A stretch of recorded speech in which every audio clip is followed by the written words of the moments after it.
4 orang yang terkonfirmasi positif COVID-19 dari Lubuk Linggau merupakan 1 orang tenaga medis dan 3 orang paramedis.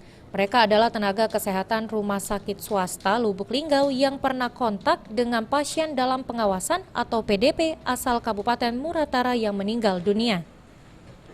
Gugus Tugas Percepatan Penanganan atau GTPP COVID-19 Lubuk Linggau, Dr. Jeanita Sri Apurba, dalam pers rilis yang disiarkan Diskominfo Lubuk Linggau menjelaskan tentang kasus konfirmasi tenaga kesehatan di Rumah Sakit AB yang mana petugas itu memiliki kewaspadaan dini sehingga mereka melakukan pemeriksaan awal.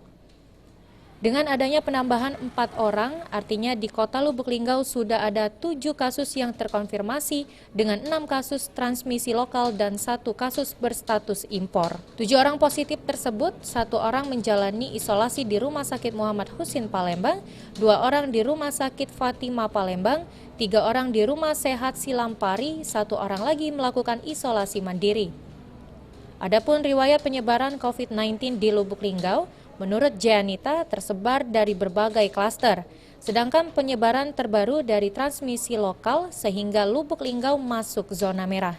Kota Lubuk Linggau yang bisa saya rilis hari ini per jam 19.30 sebagai berikut.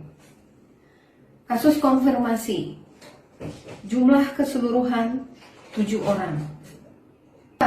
Kontak erat tenaga kesehatan dengan almarhum melalui pelayanan kesehatan rawat jalan di Rumah Sakit AB ada 12 orang sudah dilakukan swab dan hasil kasus swabnya konfirmasi positif 4 orang yang terdiri dari 1 orang tenaga medis dan 3 orang paramedis yang hari ini dengan status impor dan lokal yang memiliki hubungan epidemiologis satu dengan yang lain.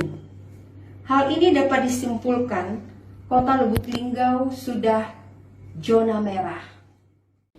Dengan kondisi zona merah ini, Jubir GTPP COVID-19 Lubuk Linggau meminta warga Lubuk Linggau tetap tenang serta mengikuti anjuran pemerintah dalam pencegahan corona. Adi Arianza, PAL TV.